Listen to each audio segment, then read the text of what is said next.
Nous allons nous lever pour remettre cet instant de notre Seigneur. Nous prierons tous pour exprimer notre reconnaissance au Seigneur. Il nous a tous assistés. Et il a permis qu'on puisse être là pour être instruits. Nous allons tous élever nos voix. Prions tous les Seigneurs. Père bien-aimé, nous te sommes infiniment reconnaissants, Seigneur, pour ta grâce qui nous a accordé dans ce jour. C'est toi qui nous as fait nous as assisté durant cette prière. connaître Ce matin, tu nous as accordé encore les souffles de vie. Seigneur, tu as permis qu'on puisse être là pour écouter ta parole. Et tout cœur, nous te remercions. Tu nous rassembles pour que nous puissions être perfectionnés et que nous puissions ressembler à l'image des signes que nous a fait. Bénis-nous, Seigneur. Et accorde-nous, Seigneur. Conduis-nous dans toute la vérité, Seigneur. Et que nous puissions encore de plus nous rapprocher de Que l'honneur, la gloire, l'adoration reviennent à toi. C'est l'honneur à nous que tu la grâce parfaite pour nous. Merci, grand Dieu. Accorde-nous, Seigneur, Dieu de gloire. Merci pour ta présence ce matin. Que ta parole nous soit inspirée, révélée par le Merci, Seigneur. Et qu'elle fasse la joie de notre cœur. Alléluia. Que nous puissions rapprocher de toi. Dans le glorieux nom et le précieux nom de Jésus-Christ, notre Rédempteur. Bien-aimé Père Céleste, de tout cœur nous te disons merci. Pour ta grâce, tu as encore manifesté envers nous déjà ce matin. Tu nous as accordé le souffle de vie, Père. Le mouvement. Et tu as conduit nos pas en ces lieux. Afin tous qu'on puisse être instruits par toi.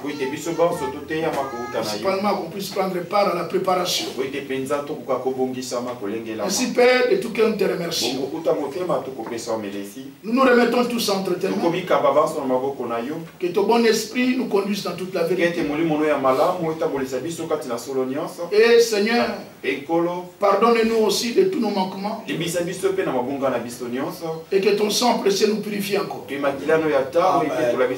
Nous laissons nos bien-aimés qui sont en cours de route entre tes mains. Toi qui conduis les pas. Seigneur, conduis les pas. Afin qu'arrivant en ce lieu, tous qu'on puisse te glorifier, toi le seul et véritable Dieu. Au nom de Jésus-Christ, nous avons ainsi prié. Amen. Nous pouvons nous asseoir. Que le nom de notre Seigneur soit glorifié. Déjà, Dieu nous a richement bénis. C'est ce qu'il a envoyé encore notre frère Élie. Alors, pour nous, c'est une grande bénédiction. Nous allons être bénis durant tous ces jours. Que le nom du Seigneur soit glorifié. Et la semaine, c'était aussi béni. Nous étions à Lausanne pour l'enterrement de notre frère Franck. Il y a eu tous les bien-aimés qui étaient là. De partout, de Londres, d'Italie, de Belgique. Mais nous avons l'espérance. Un jour, nous verrons notre frère. C'est une réalité. Et les frères aussi ont transmis les salutations. Et ils m'ont dit de les donner dans l'assemblée. Plusieurs frères ont donné leurs salutations. Et simplement, j'oublie leur nom. Et ils ont envoyé leurs salutations à l'assemblée. Principalement le frère Eric de Londres a salué l'assemblée. Et il y a aussi un frère qui m'a... le frère Jean-Claude Mpungu, né aux États-Unis. Jean-Claude Mpungu, il a salué l'ensemble aussi. Je crois que vous avez reçu. Que le nom du Seigneur soit loué. Nous allons prier pour la fille de notre frère. Espoir. Nous allons prier pour elle. Elle a demandé qu'on puisse prier pour elle. Si le frère peut s'approcher avec nous, on va prier. Si on peut se lever, s'il vous plaît. On puisse prier pour l'enfant. Les mains étant prises. lui le souverain berger, qui puisse simplement conduire sa vie. Aujourd'hui, on va prier pour toi. Hein? Alors, inclinons nos têtes. Bien-aimé Père Céleste, nous te sommes infiniment reconnaissants parce qu'aujourd'hui tu as permis qu'on puisse prier pour la fille de notre frère qui est aussi ta fille. Seigneur notre Dieu, comme il est écrit dans la parole, tu as dit laissez venir à moi les petits enfants. Et toi tu les as imposés les mains, Seigneur, tu les as bénis. Et nous prions que ta main puissante repose sur cet enfant. Seigneur, que tu puisses la bénir. Bénis-la, Seigneur, durant les séjours terrestres qui nous restent encore, avant que tu puisses venir.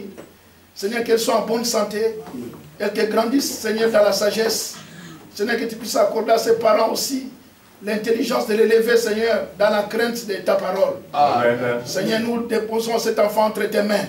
Que toi, le souverain berger, tu puisses être avec elle et que tu puisses, Seigneur, la garder, Seigneur, jusqu'au jour où tu paraîtras. Oui. Au nom de Jésus-Christ, nous avons ainsi prié. Amen. Amen. Sois béni au nom de Jésus-Christ. Amen. Amen. Que le nom du Seigneur soit loué. Nous pouvons nous asseoir. Nous allons prendre encore les requêtes. On va chanter encore les cantiques.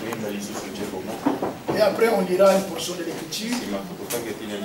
Pour la gloire de notre Dieu. Alléluia. Amen. Et nous voulons encore chanter. Toujours avec joie. Parce qu'il est dit, lorsque nous nous approchons de nous, nous entrons dans ces parvis avec des cantiques. Et avec des louanges. Voilà les tenues officielles. Vous savez, pour rencontrer les grands de ce monde, les autorités, il y a une tenue. On ne peut pas s'approcher comme ça. Non, non. Je me rappelle une histoire. C'était passé ici en France. Au temps de Chirac. Alors qu'il avait invité tous les stars. Ils viennent à Élysée. Mais arrivé à Élysée, donc ça veut dire que les stars, quand ils sont arrivés à Élysée, il y avait une tenue avant d'entrer. Pour voir le président. Parmi les stars, il y avait Johnny. Johnny Hallyday, c'est une grande star. Mais il était en blouson. Il était en jean.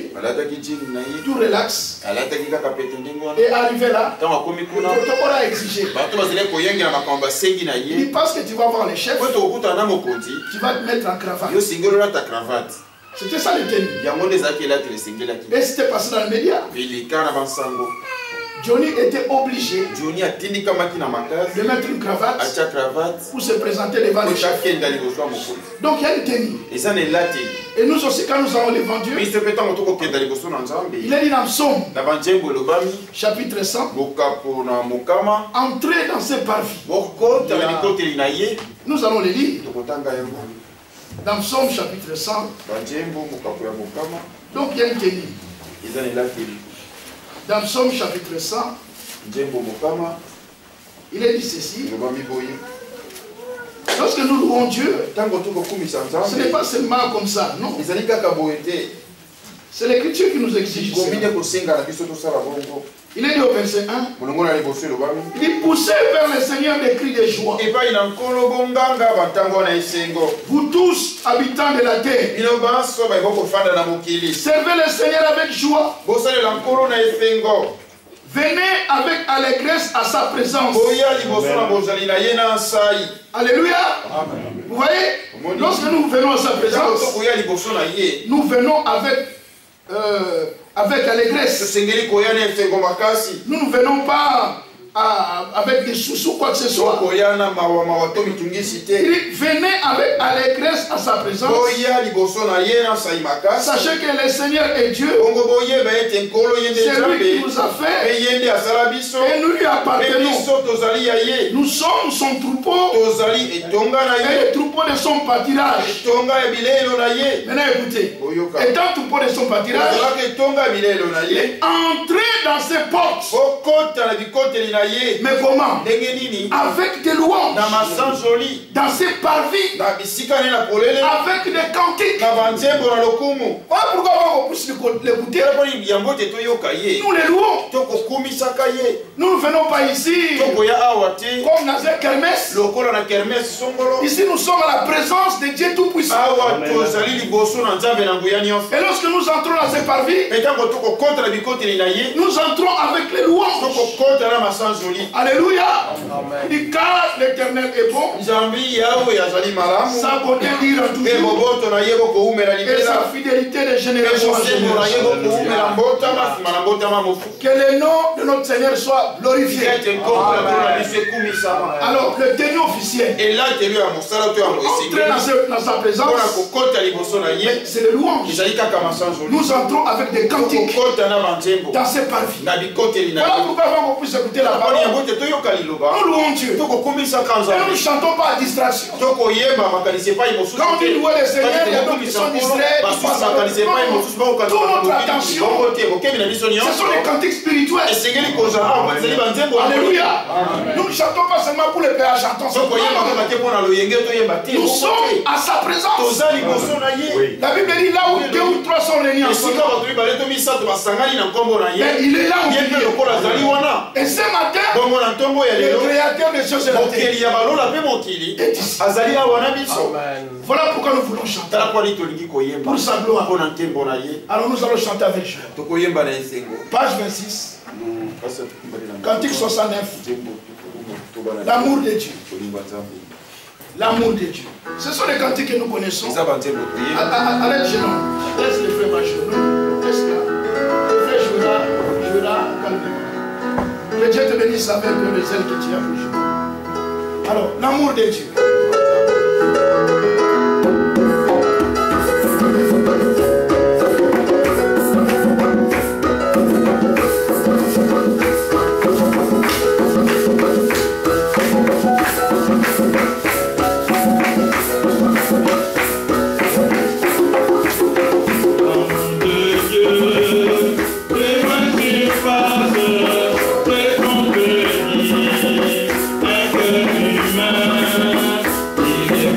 Bon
un homme ne peut jamais l'expliquer. Parce qu'il a donné sa vie. Alléluia. Amen. Il n'a pas refusé de donner son propre fils. Tout cela c'est par son grand amour. Par sa grande miséricorde. Lui, le grand Dieu, il est devenu homme. Alléluia. Simplement pour nous sauver. Que son nom soit loué. Nous allons lire, lèvons-nous, nous allons lire une parole. Et je laisserai la place à notre frère Élie. Ainsi le Seigneur nous dira. C'est-à-dire qu'il nous dira ce que le Seigneur lui a ordonné de nous dire encore aujourd'hui. Nous allons lire dans Psaume chapitre 25. Pendant qu'on est debout, nous prenons nos Bibles. Dans Psaume chapitre 25.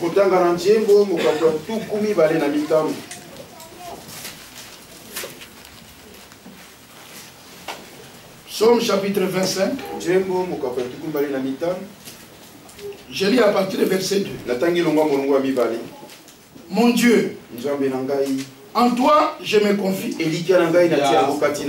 Que je ne sois pas couvert de honte. Que mes ennemis ne réjouissent pas à mon sujet. Tous ceux qui espèrent en toi ne seront point confis. Cela sera confondus qui sont infidèles sans cause. Écoutez-moi ça. Infidèles sans cause. Seigneur, fais-moi connaître tes voies. Enseigne-moi tes sentiers.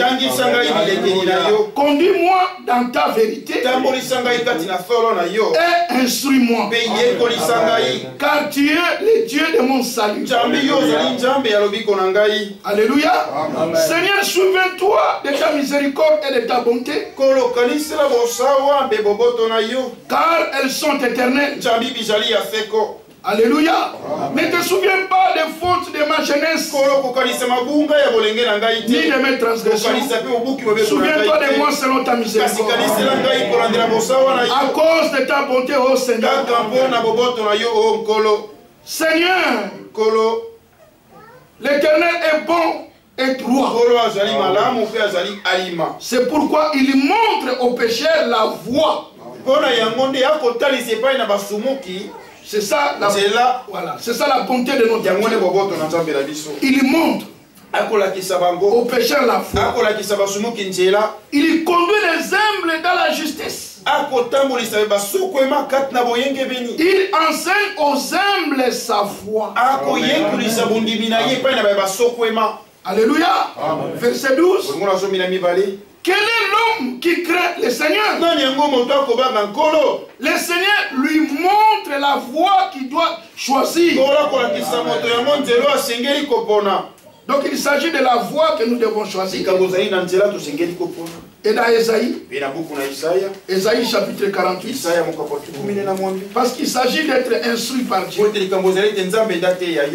Pas seulement instruit, être conduit par lui. Dans Esaïe chapitre 48, il est dit au verset 17. Ainsi parle l'Éternel ton Rédempteur, le Saint d'Israël. Moi, le Seigneur ton Dieu, je t'instruis pour ton bien. Je te conduis dans la voie que tu dois suivre. Tu dois suivre. Il y a une voie. Et cette voie-là, c'est la voie sainte. Dans Esaïe, Esaïe chapitre... D'abord dans Psaume chapitre 32. Parce qu'il y a une voie. Une voie que nous devons suivre. Dans Psaume chapitre 32. Il est dit ceci. Au verset 8. Il dit ceci. Je t'instruirai. Et te montrerai la voie que tu dois suivre. Je te conseillerai. J'aurai le regard sur toi. Donc il y a une voie que nous devons suivre. Dans Ésaïe 35, cette voie-là, c'est la voie sainte. Alléluia. Dans Ésaïe chapitre 35. Aujourd'hui nous sommes là pour être instruits. Il dit au verset 8. Il y a là un chemin frayé. Une route qu'on appellera la voie sainte. Mais il s'agit de cette voie. Nul impie n'y passera. Elle sera pour eux seuls. C'est-à-dire les élus. Ceux qui la suivront, même les insensés, ne pourront s'égarer. C'est cette route, point de lion, nulle bête féroce. Alléluia. Que Dieu soit loué. Donc c'est une voie sainte. Il dit nulle bête féroce ne la prendra. Nul ne se rencontrera. Écoutez, les délivrés ils marchent. Alléluia. Alléluia. Les rachetés de l'Éternel retourneront. Ils iront à Sion. Alléluia. Avec les chants de triomphe. Donc il y a une voie que nous devons suivre. Et c'est la voie sainte. Voilà pourquoi dans Esaïe là nous avons dit. À cause de cela, le Seigneur a besoin de notre attention. Parce qu'il veut nous instruire. Esaïe 48, là nous avons le verset 17. Esaïe 48, verset 17. Dernière partie. Il dit, je te conduis dans la voie que tu dois suivre. Maintenant il est au verset 18. Oh, si tu étais attentif à mes commandements,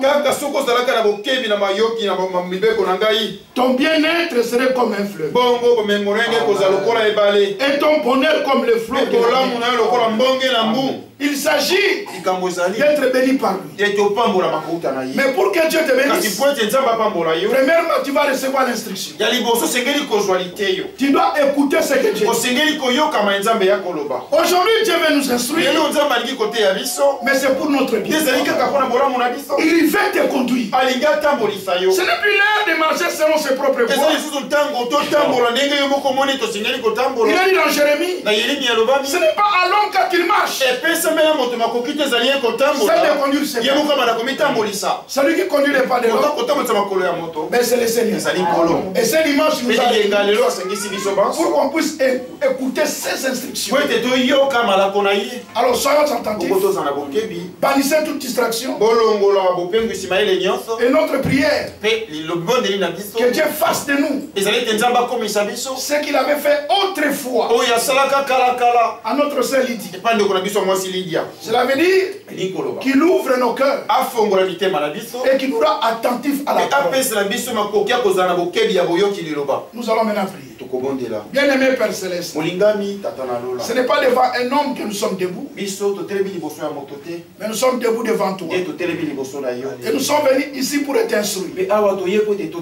Seigneur, nous sommes à ta disposition. Instruis chacun de nous. Seigneur, montre-nous la voie que nous devons suivre. Ainsi nous te confions ton serviteur, ton instrument. Qu'il soit seulement un instrument, Seigneur. Utilise ses lèvres. Dans le nom de Jésus, nous chassons toute distraction. Tout esprit faux qui veut simplement venir enseigner pour mettre des désordres. Par l'autorité de la parole, nous chassons cela au nom de Jésus. Merci grand Dieu d'avoir exaucé notre prière au nom de Jésus-Christ. Amen. Frère Elie avancera pour nous communiquer ce que Dieu a mis dans son cœur. Nous pouvons vous asseoir. Que le nom du Seigneur soit loué. Amen. Amen. aussi, je vous salue tous dans le précieux nom de Jésus-Christ.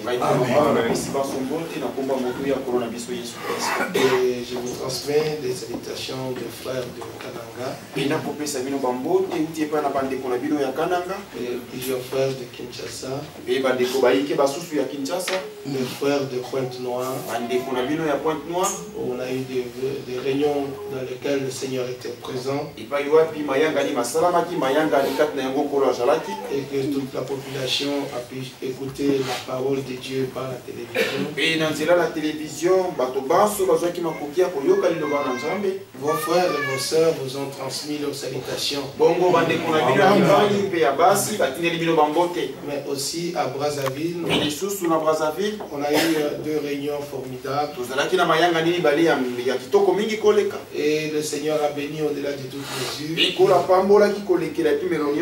Les frères et les sœurs ont transmis aussi leurs salutations. Peut-être nous ne connaissons pas tous bien ici. Nous ne nous sommes pas tous vus.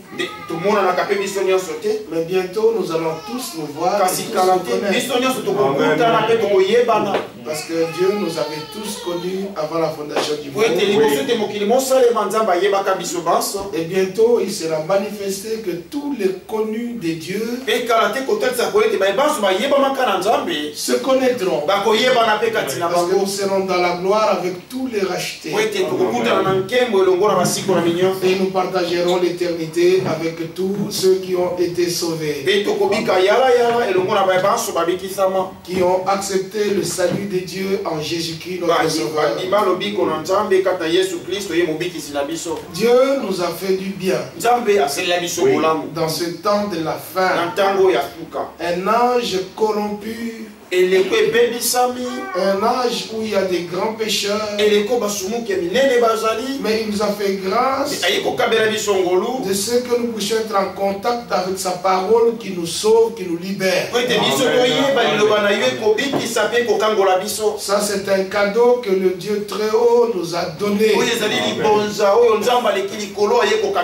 Parce que croire c'est un cadeau. Et croire comme le disent les Écritures, c'est super.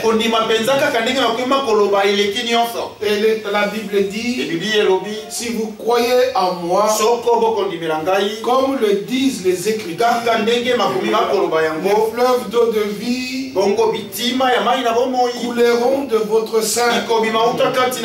Et le frère a lu plusieurs passages de la Bible montrant que Dieu veut nous instruire. 2 Timothée chapitre 3 au verset 16. Là l'écriture aussi ajoute et dit, c'est un passage régulier et pour nous qui est d'une importance capitale. Dans 2 Timothée au chapitre 3 et le verset 16, il est écrit, toute écriture est inspirée de Dieu est utile pour enseigner, pour convaincre, pour corriger, pour instruire dans la justice. C'est dans le but que l'homme de Dieu soit accompli et propre à toute bonne œuvre. Je reprends. Toute écriture est inspirée de Dieu. Et toute écriture est utile pour enseigner.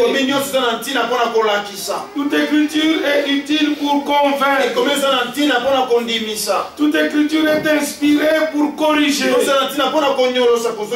Toute écriture est inspirée pour instruire dans la justice.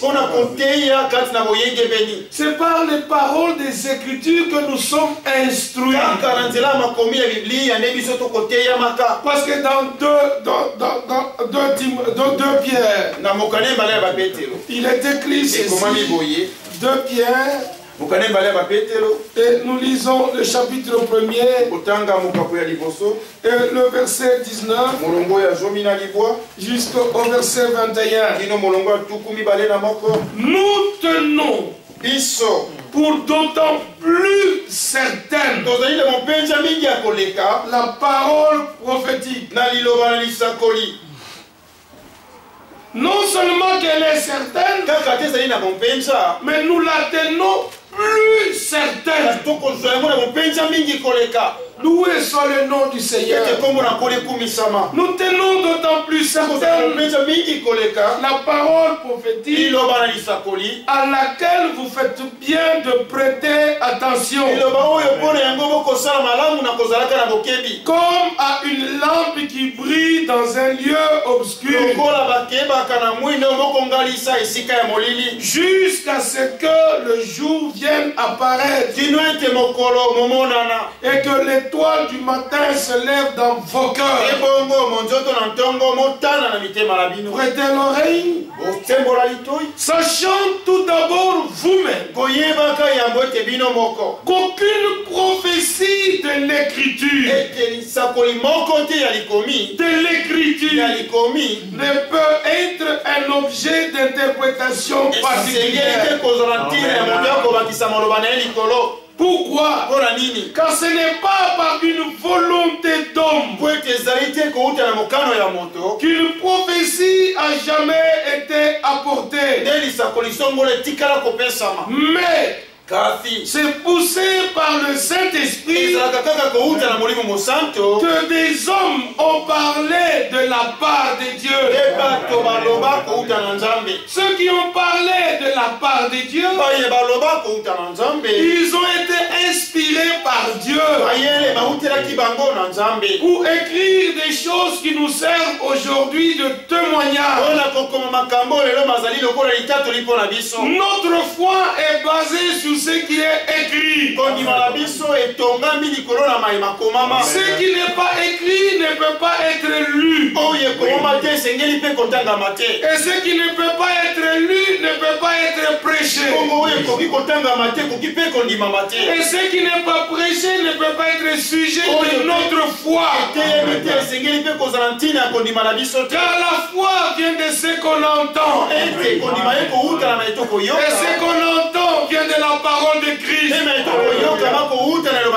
La grâce que le Seigneur nous a faite, c'est de croire comme le disent les Écritures.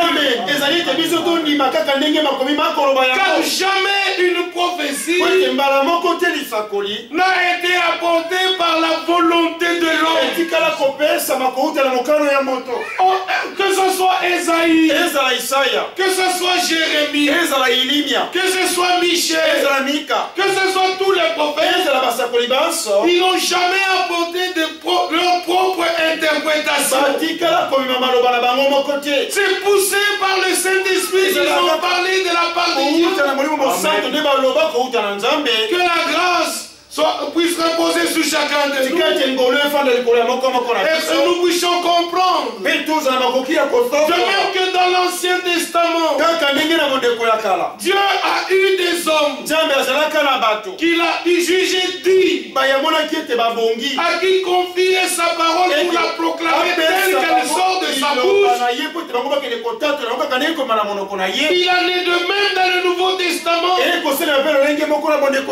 Dieu a trouvé des hommes en qui il a fait confiance, afin que par ces hommes sa parole soit proclamée dans le monde. Et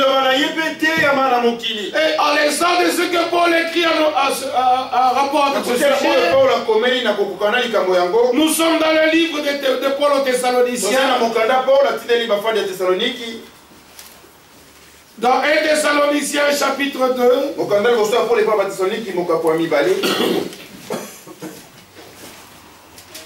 là nous pouvons dire ceci. 1 Thessaloniciens chapitre 2,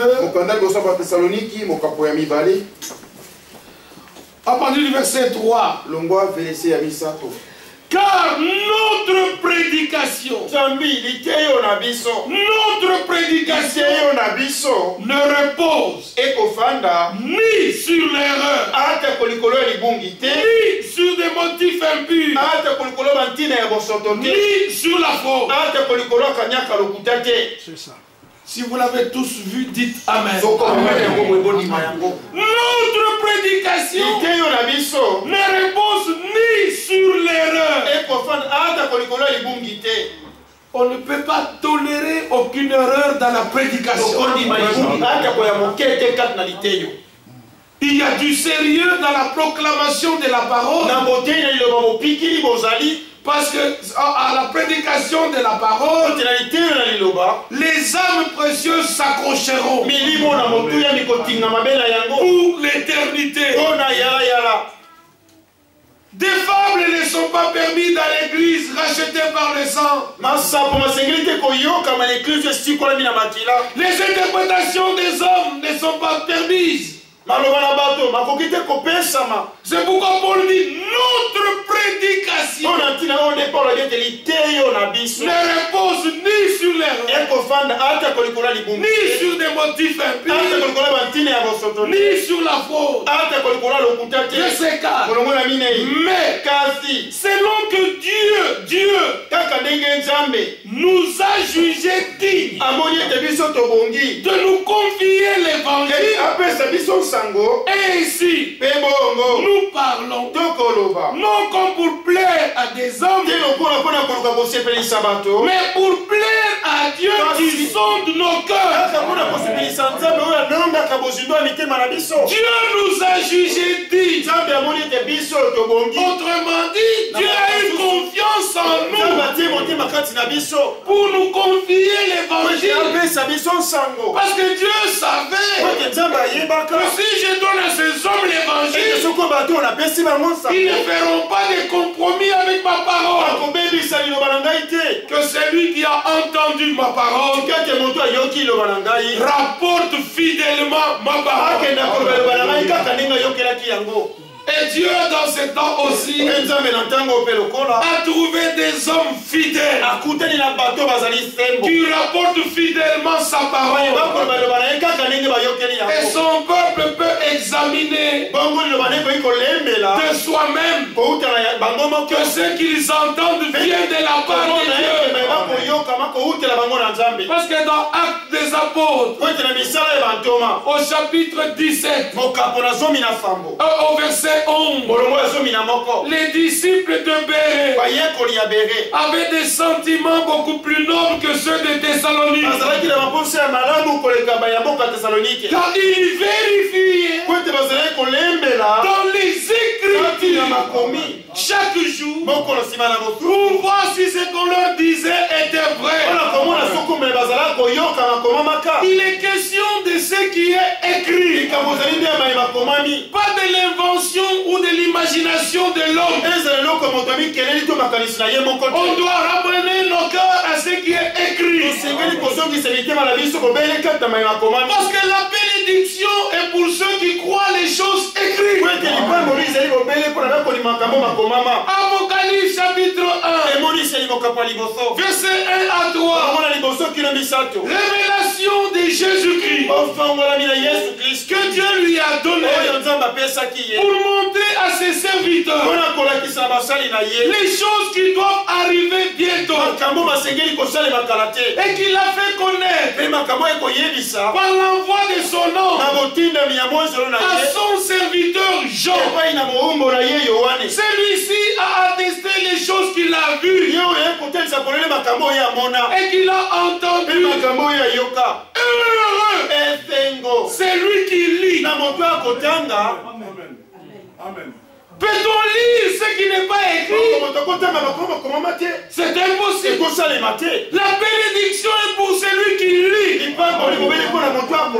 et de ceux qui entendent les paroles qui sont écrites dans ce livre et qui gardent les choses qui sont écrites. On lit ce qui est dans le livre. On entend ce qui est et on garde ce qui est. Et le dernier chapitre de la Bible nous dit ceci. Nous sommes dans Apocalypse chapitre 22. Apocalypse chapitre 22. Au verset 6 d'abord, il me dit, ces paroles sont certaines et véritables. Et le Seigneur, le Dieu des esprits de prophètes, a envoyé son ange pour montrer à ses serviteurs les choses qui doivent arriver bientôt. Et voici, je viens bientôt. Alléluia. Croyez-vous qu'il vient bientôt? Alors, vient la bénédiction. Heureux celui qui garde les paroles de la prophétie de ce livre. Un livre est composé des choses écrites. Quand on parle du livre, on voit les écritures. Tu ne peux pas ouvrir un livre vide. Tu dois lire ce qui est écrit. Heureux celui qui garde les choses qui sont écrites. Et dans le verset 9, mais il me dit, garde-toi de le faire. Je suis ton compagnon de service et de celui de tes frères les prophètes et de ceux qui gardent les paroles de ce livre. Qui gardent les paroles de ce livre. Et nous lisons aussi ceci au verset 14. Heureux celui qui lave le robe. Heureux ceux qui lavent le robe afin d'avoir droit à l'arbre de vie et d'entrer par les portes dans la ville. Verset 18. Je le déclare à quiconque entend les paroles de la prophétie de ce livre. Si quelqu'un y ajoute quelque chose, Dieu le frappera des fléaux décrits dans ce livre. Et si quelqu'un retranche quelque chose des paroles du livre de cette prophétie, Dieu retranchera sa part de l'arbre de la vie et de la ville sainte décrit dans ce livre. C'est lui qui atteste ces choses. Oui, je viens bientôt. Et nous nous répondons Amen. Amen. Viens Seigneur Jésus. Que la grâce du Seigneur Jésus repose sur tous. Il est question de conserver, de garder les choses qui sont écrites dans le livre. Et il est écrit dans l'Ancien Testament. N'ai-je pas mis par écrit pour toi des conseils et des instructions sûres? Alléluia. Amen. Tout ce que Dieu pouvait nous donner, il l'a mis par écrit afin qu'on ne l'oublie pas. C'est pourquoi même quand il s'est révélé à Daniel, il lui dit, écris la prophétie, grave-la sur des tables afin qu'on la lise couramment, continuellement, car c'est une prophétie dont le temps est déjà fixé. Et elle marche vers son terme. Si elle est tard, attends-la, car elle s'accomplira. Elle s'accomplira certainement. Alléluia. Et mon juste vivra par la foi. Par la foi, nous vivons. Et la foi a été suscitée dans nos cœurs par celui qui est l'auteur de la foi. Et l'auteur de la foi, le chef de la foi, c'est notre Seigneur Jésus-Christ. Loué soit le nom du Seigneur. Les voix des hommes sont différentes des voix du Seigneur. C'est pourquoi que ce soit dans l'Ancien et le Nouveau Testament, quand nous lisons lisons dans l'Ancien Testament, le Seigneur Dieu a envoyé chaque matin ses serviteurs, les prophètes, parce qu'il voulait ramener le cœur de son peuple à lui-même. Et dans le Nouveau Testament, il a envoyé les apôtres pour que nous puissions regarder au Sauveur et que nos cœurs soient retournés à Dieu. Parce que par le sacrifice de Jésus-Christ, nous avons été ramenés à Dieu, dans la communion avec Dieu, dans la réconciliation que Dieu nous a apportée. Dans Ésaïe 55, on regarde avec les voix et les pensées. C'est un passage de l'Écriture que vous connaissez. Il est écrit ceci, Ésaïe 55. C'est un prophète aussi exceptionnel. Ésaïe est un prophète aussi exceptionnel. Il a écrit 66 chapitres, comme la Bible a 66 livres. Et dans les 66 chapitres d'Ésaïe, tout a été dit. Et dès le premier chapitre, il commence par dire, même si vos péchés sont rouges, ils deviendront blancs comme la neige. Venez, plaidons. Même si vos péchés sont noirs comme du crin, ils deviendront blancs plus que la laine. Oh, loué soit le nom du Seigneur. Il a parlé de la naissance du Messie. Il a parlé du ministère du Messie. Il a parlé des nouveaux cieux et de la nouvelle terre. Il a parlé du précurseur qui devait précéder la première venue du Seigneur. C'est un chapitre merveilleux. Même l'appel à retourner à Dieu.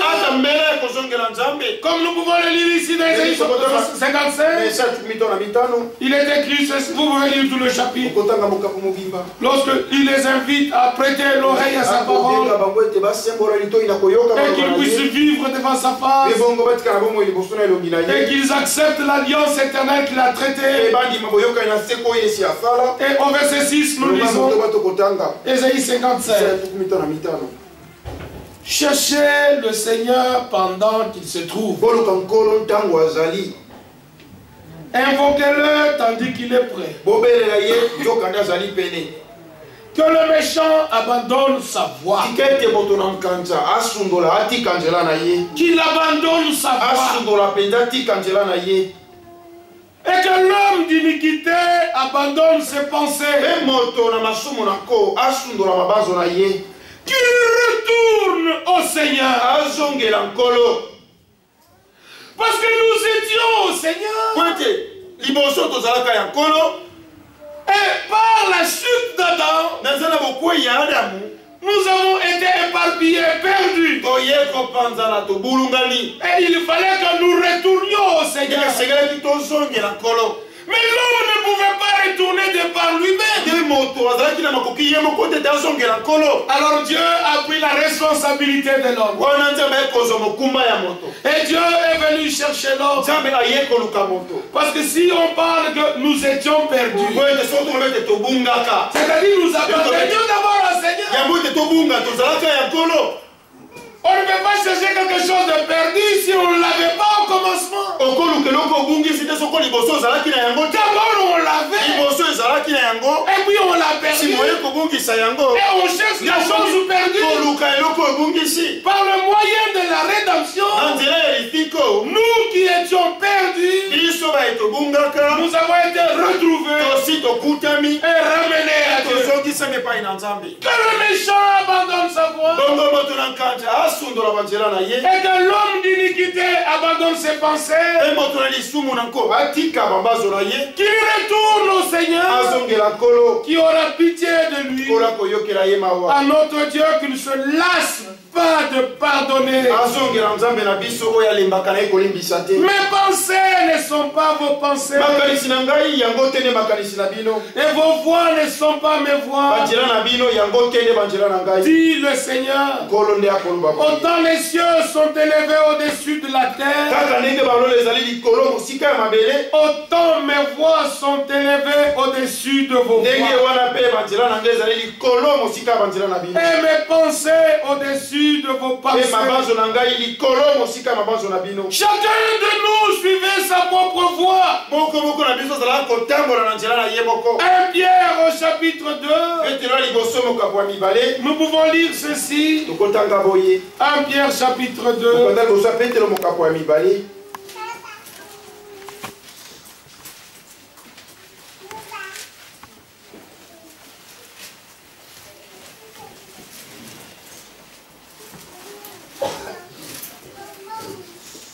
À partir du verset 21.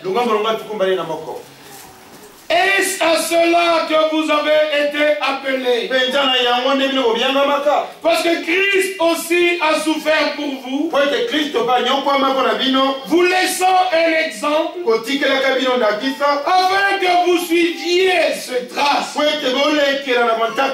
Lui qui n'a point commis de péché, et dans la bouche duquel il s'est point trouvé de fraude, lui qui injuriait ne rendait point d'injure, maltraité ne faisait point de menace, mais s'en remettait à celui qui juge justement. Lui qui a porté lui-même nos péchés en son corps sur le bois, avec mort au péché, nous vivions pour la justice. Lui par les maîtrissures duquel vous avez été guéris. Car vous étiez comme des brebis errants, chacun suivant sa propre voie. Mais il y a ce mais qui intervient. Mais maintenant, vous êtes retournés vers le pasteur, le gardien de vos âmes. Loué soit le nom du Seigneur. Chacun de nous suivait sa propre voie. Mais maintenant, nous sommes retournés vers le pasteur, vers le gardien de nos âmes. Loué soit le nom du Seigneur. Amen. Nous faisions chacun sa volonté. Maintenant, fini notre propre volonté.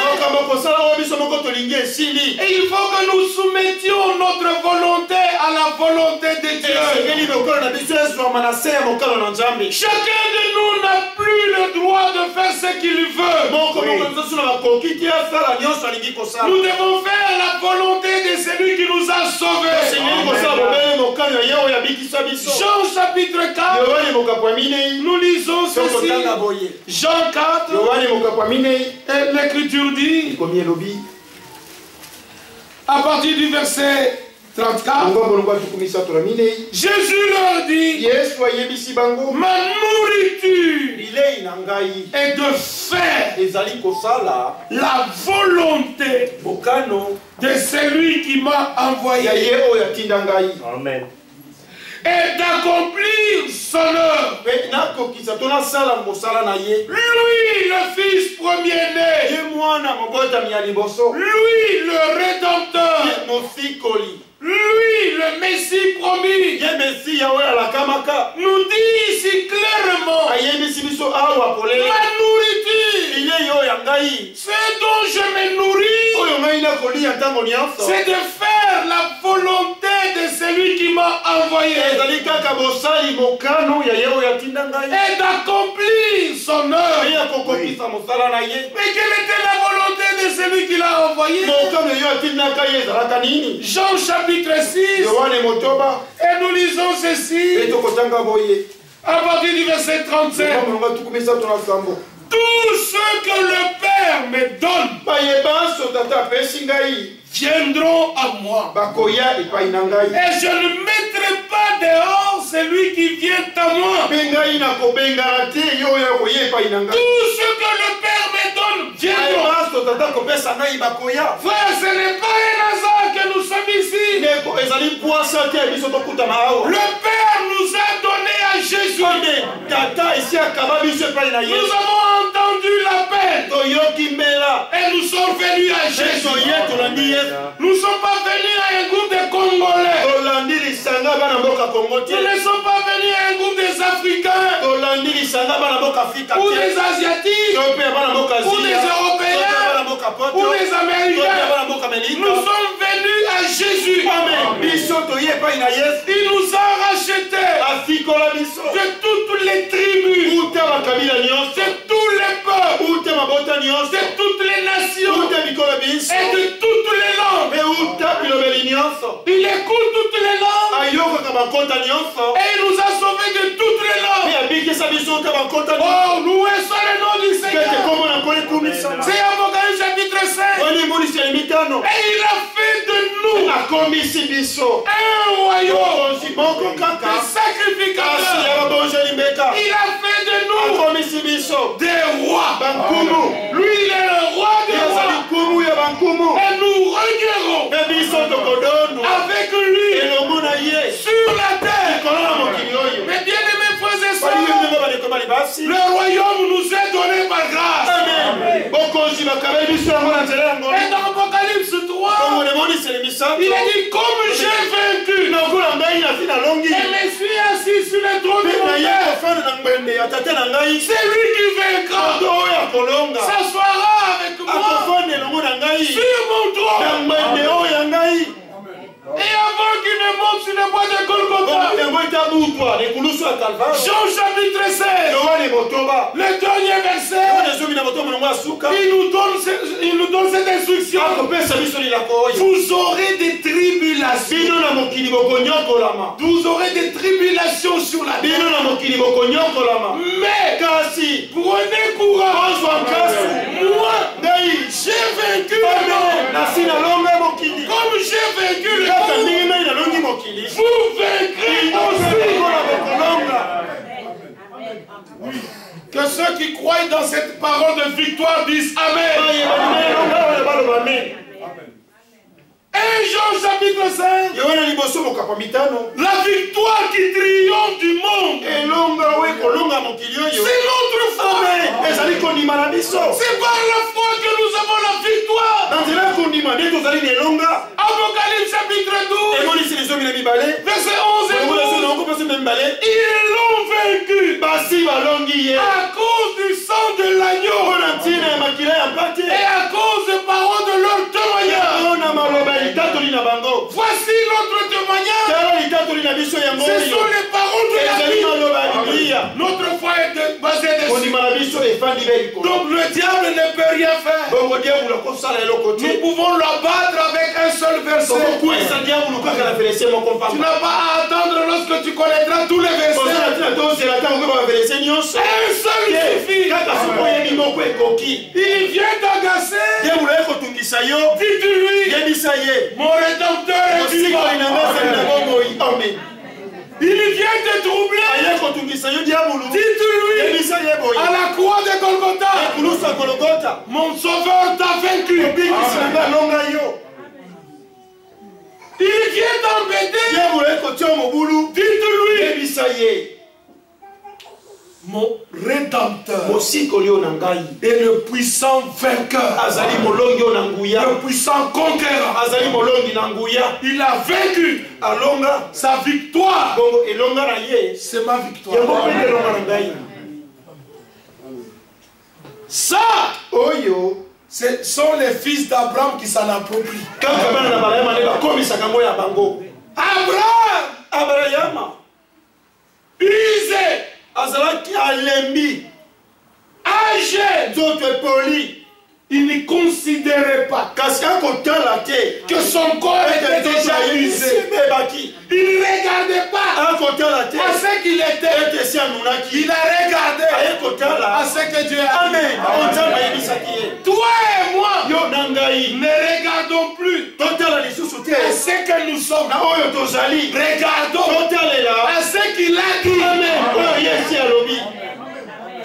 Nous sommes plus que vainqueurs par celui qui nous a aimés. Qui nous a aimés? Dieu nous a aimés.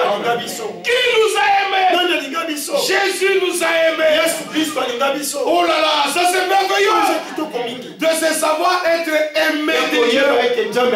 C'est pourquoi par sa grâce, dans son amour, il nous épargne des interprétations. Et Apocalypse chapitre 3 dit, je les ferai venir vers toi. Et ils reconnaîtront, ils s'agenouilleront, ils reconnaîtront que moi, je t'aime. Tous ceux qui nous persécutent, que tous ceux qui parlent du mal de nous, un jour vient, selon la promesse, Dieu les fera venir vers nous. Ils se prosterneront à nos pieds. Ils reconnaîtront que Dieu nous a aimés. Si Dieu vous aime, il vous révèle sa parole, il vous révèle ses voies, afin que vous puissiez marcher dans ses voies. Loué soit le nom du Seigneur. Et ici, continue un peu la lecture. Jean chapitre 6, verset 38. Car je suis venu du ciel, descendu du ciel, pour faire non ma volonté, mais la volonté de celui qui m'a envoyé. Verset 39. Oh, la volonté de celui qui m'a envoyé, c'est que je ne perde rien de tout ce qu'il m'a donné, mais que je le ressuscite au dernier jour. La volonté de mon Père, c'est que quiconque voit le Fils et croit en lui ait la vie éternelle. Alléluia. Amen.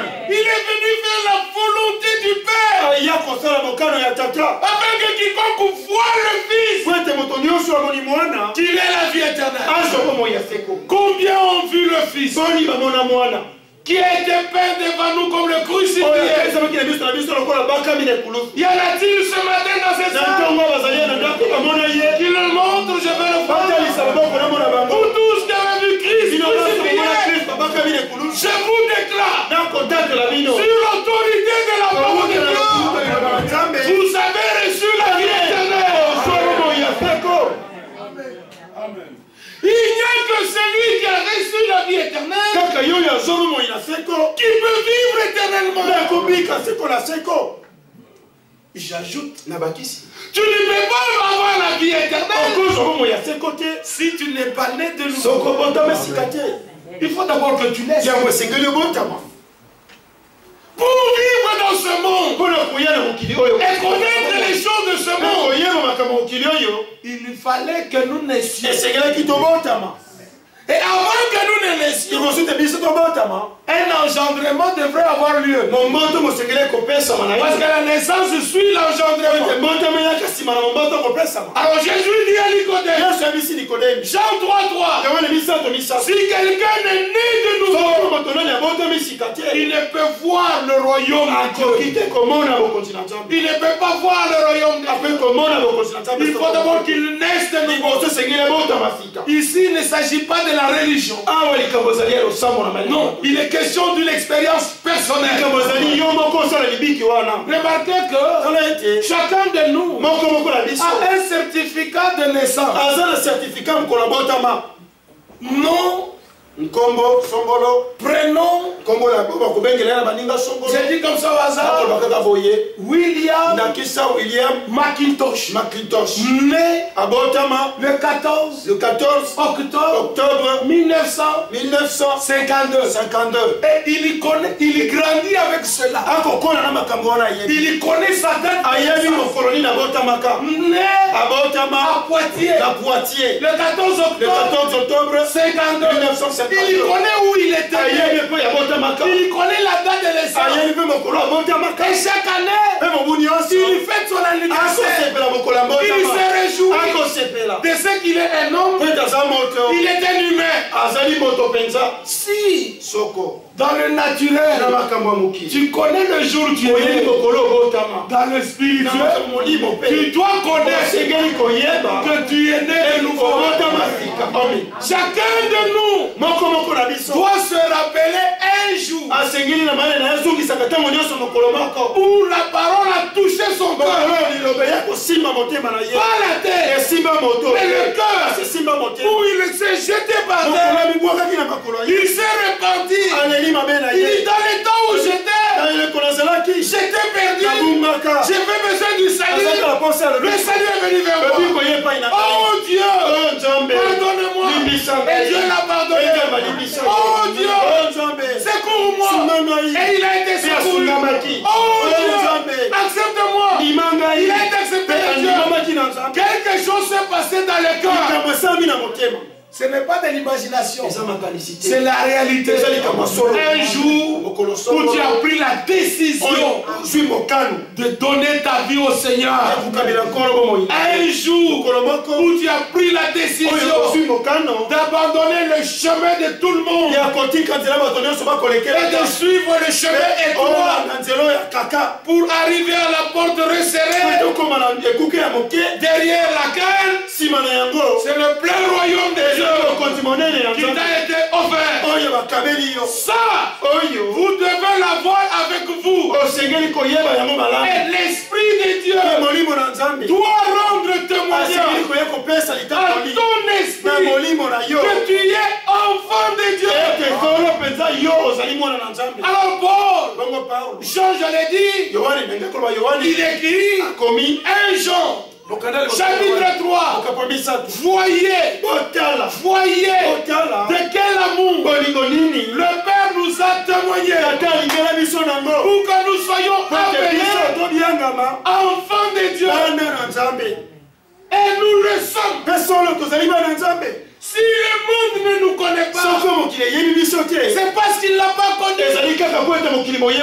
Petits enfants, nous sommes maintenant enfants de Dieu.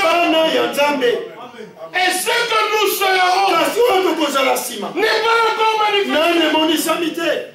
Mais quand il paraîtra, nous le verrons tel qu'il est. Et nous serons rendus semblables à lui. Quiconque a cette espérance se purifie lui-même comme lui-même est pur. Loué soit le nom du Seigneur. Quiconque a cette espérance se purifie lui-même comme lui-même. Jean 15 verset 4. Vous êtes purs par la parole que vous venez d'entendre. C'est par la parole que notre purification se fait. Actes chapitre 15 verset 7 et 8. Dieu ne fait exception de personne. Il a accordé la repentance aux païens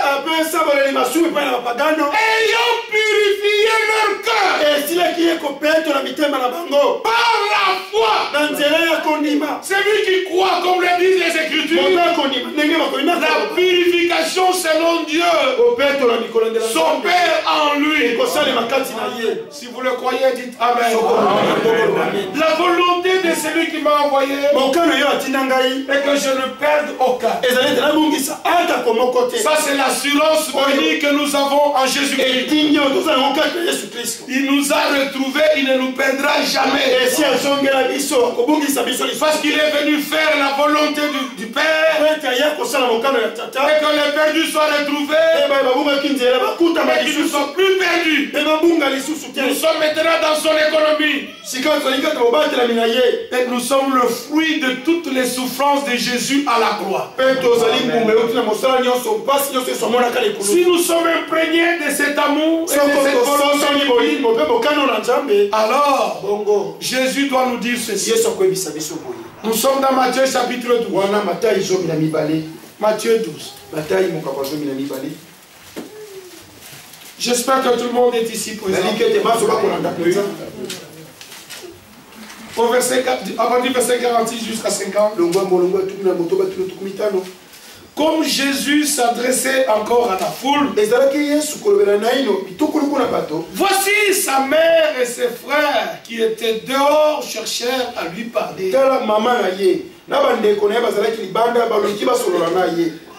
Quelqu'un lui dit, voici ta mère et tes frères sont dehors.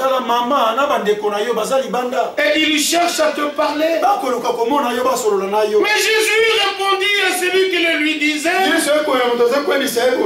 qui est ma mère et qui sont mes frères. Puis étendant la main sur ses disciples,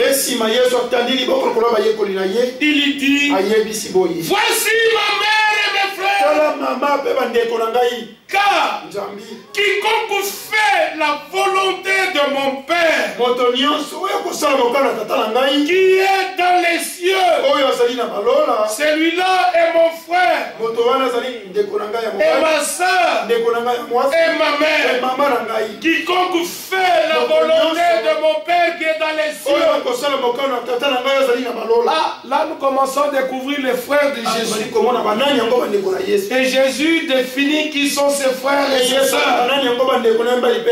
Ce sont ceux qui font la volonté du Père qui est dans les cieux. Non pas qui parlent de la volonté du Père, mais qui font la volonté du Père. Et ceux qui faisaient la volonté du Père, il a étendu ses mains sur eux. Comme nous le lisons. Mais où était cela? Comment faisait-il la volonté du Père? Nous sommes dans Marc au chapitre 3. Une autre information nous est fournie pour ajouter à ce que nous venons de lire.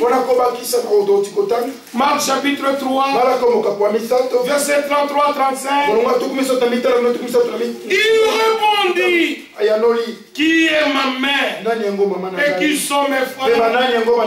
Oui, jetant les regards sur ceux qui étaient assis tout autour de lui. Voici, dit-il, ma mère et mes frères. Car quiconque fait la volonté de Dieu, celui-là est mon frère, ma soeur et ma mère. Dans Matthieu 12, il a étendu la main sur ses disciples. Mais où étaient les disciples? Nous venons de le lire dans Matthieu chapitre 3. Ses disciples étaient assis autour de lui. Étant assis autour de lui, Jésus a proclamé cette parole. Quiconque fait la volonté de mon Père qui est dans les cieux, celui-là est mon frère, ma soeur et ma mère. Donc, être autour de Jésus, c'est être dans la volonté de Dieu. Être plus près de Jésus, c'est être dans la volonté de Dieu. Si vous le croyez, dites Amen. Alors mon frère, ma soeur, ne vous en éloignez pas. Soyons plus près de lui. Les frères et sœurs ont chanté. Plus près de toi, Seigneur. On doit être plus près de lui. C'est être dans la volonté de Dieu. Et nous trouvons encore autre chose. Dans Luc chapitre 8, complétant tout ce que nous venons de lire. Il est dit ceci au verset 19 et 21. La mère et les frères de Jésus vinrent le trouver, mais ils ne purent l'aborder à cause de la foule. On lui dit, ta mère et tes frères sont dehors et ils désirent te voir. Mais il répondit, ma mère et mes frères, ce sont ceux qui écoutent la parole de Dieu et qui la mettent en pratique. Que toute l'assemblée dise Amen. Amen. Et si nous découvrons les vrais frères et sœurs de Jésus, ils ne sont pas au loin, ils sont autour de nous. Jésus les regarde, Jésus leur donne des instructions et ils écoutent les paroles de Dieu. La grâce que Dieu nous a faite, ce n'est pas d'être éloigné, mais c'est d'être plus près de nous. Nous écoutons ces paroles. Je vous assure, mes bien-aimés, Orléans ce dimanche, beaucoup de gens sont dans leur culte. Mais la question, qui sont ceux qui écoutent la parole de Dieu? Tous écoutent un discours. Mais qui écoute réellement la parole de Dieu? Ce n'est pas pour chercher à être supérieur que les autres, mais dans la réalité, nous écoutons la parole de Dieu. L'évangile qui demeure éternellement. Parce qu'ici, il n'est pas question d'interprétation particulière, mais c'est un passage allant vers un autre passage. Chez nous, on ne lit pas un verset, on ferme le livre. Et le pasteur commence à raconter ce qui lui vient par la tête. Ici, c'est écriture sur écriture. Pour chaque sujet donné, nous avons besoin de 2 ou 3 témoignages afin que la chose soit établie dans nos cœurs. Par exemple, ce que nous venons de lire, si on s'était arrêté à Matthieu 5, il a établi ses mains vers les disciples. Si on n'avait pas lu Marc, on n'aurait jamais su où étaient ses disciples. Mais les disciples, nous demandons l'information, ils étaient autour de lui. Et si nous n'avons pas lu Luc, nous n'aurions jamais su que ces disciples écoutaient sa parole. C'est une écriture qui s'emboîte dans une autre. Et si nous sommes certains que nous écoutons la parole de Dieu, et cela en regard avec tous les sujets, nous ne lisons pas Matthieu 28, 19 isolement. Non. À Matthieu 28, 19, nous devons aller dans Marc 16, 16. Et de Marc 16, 16, nous devons aller dans Luc chapitre 24, verset 47 à 49. Et de là, nous allons dans Jean chapitre 20 et verset 21 et nous arrivons à la conclusion. C'est dans Acte 2 verset 38. J'espère que vous comprenez de quoi je parle. Oui. Mes vrais frères et sœurs, ce sont ceux qui écoutent la parole et qui la mettent en pratique. Parce que dans Matthieu 28, allez par tout le monde. Ceux qui croiront, baptisez-les à mon nom. Cette parole est proclamée. Dans Marc 16, prêchez la parole. C'est lui qui croira et qui sera baptisé sera sauvé. Donc tous ceux qui croient sont obligés de se faire baptiser. Amen. Amen. Oui. Luc chapitre 24. La repentance et le pardon des péchés seront prêchés en son nom. Donc le nom dont il est parlé dans Matthieu, c'est le nom de Jésus.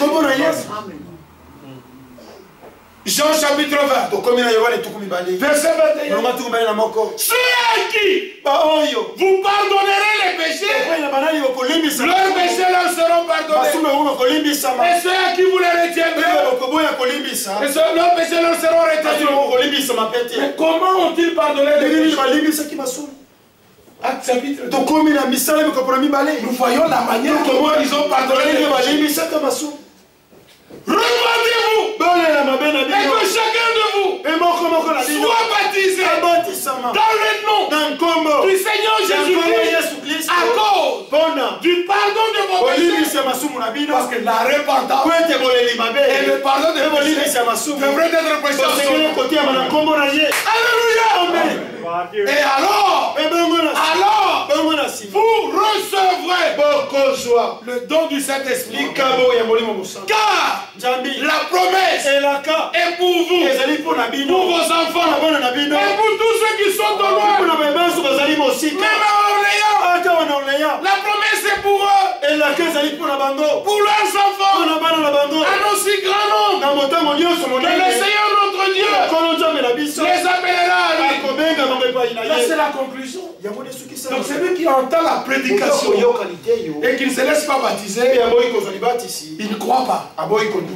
Il ne croit pas. Amen. Jésus a dit, mes frères et mes soeurs, ce sont ceux qui écoutent la parole et qui la mettent en pratique. C'est lui qui n'a pas Dieu pour père. Il n'a pas non plus Jésus pour frère. Et celui qui n'a pas Jésus pour frère, il n'a pas non plus Dieu pour père. Oh, le ressuscité a dit aux femmes, allez dire à mes frères, allez dire à mes frères, je m'en vais vers mon Dieu, et vers notre Dieu, vers mon Père, et vers votre Père. Loué soit le nom du Seigneur. C'est lui qui sanctifie. Et ceux qui sont sanctifiés sont issus d'un seul. Puisque les enfants participent à la chair et au sang, il y a lui-même il a participé lui-même à la chair et au sang. Parce qu'il voulait prendre un puissant, celui qui avait la puissance de la mort, c'est-à-dire le diable. Dans le corps de la chair, notre Seigneur a vaincu le diable à Golgotha. Parce qu'il fallait que l'affaire du péché soit réglée. Nous lisons dans Jean chapitre 16, au verset 7 et 8, nous lisons ceci. Jean 16, verset 7 et 8. Cependant, je vous dis la vérité. Il vous est avantageux que je m'en aille. Car si je ne m'en vais pas, le consolateur ne viendra pas vers vous. Mais si je m'en vais, je vous l'enverrai. Quand il sera venu, il convaincra le monde en ce qui concerne le péché, la justice et le jugement. Le péché ici, c'est l'incrédulité à la parole. C'est ce que nous pouvons lire partout dans la Bible. Et quand nous lisons dans Hébreu, par exemple, au chapitre 10, là, il est dit ceci, ces paroles merveilleuses dans lesquelles nous pouvons nous confier, nous reposer. Hébreux chapitre 10, premier verset. En effet, la loi qui possède une nombre de biens à venir et non l'exacte représentation des choses ne peut jamais par les mêmes sacrifices qu'on offre perpétuellement chaque année. Amenez les assistants à la perfection. Autrement, n'aurait-on pas cessé de les offrir? Parce que ceux qui rendent ce culte, étant une fois purifiés, n'auraient plus eu aucune conscience de leur péché. Mais le souvenir des péchés est renouvelé chaque année par ces sacrifices. Verset 4. Car il est impossible que le sang des taureaux et des boucs ôte les péchés. C'est pourquoi Christ entrant dans le monde dit: tu n'as voulu ni sacrifice, ni offrande, mais tu m'as formé un corps. Tu n'as agréé ni holocauste, ni sacrifice pour le péché. Amen. Alors j'ai dit, voici je viens. Dans le rouleau du livre, il est question de moi. Voici je viens pour faire, oh Dieu, ta volonté. Pour que je règle une fois pour toutes l'affaire de l'incrédulité. C'est-à-dire l'affaire du péché, je dois le régler. Et que les hommes et les femmes viennent à l'obéissance de la foi. C'est ça le but de l'évangile. Pour que nous passions des ténèbres à la lumière, de l'incrédulité à la foi, de Satan à Dieu, des pensées humaines aux pensées divines, de la volonté humaine à la volonté de Dieu. Il doit y avoir un mouvement lorsqu'on reçoit la parole. On doit changer de camp. La loi était bonne. La loi était sainte. Mais l'homme, lui, avait un cœur de pierre. Et sous la loi, l'homme amenait des sacrifices.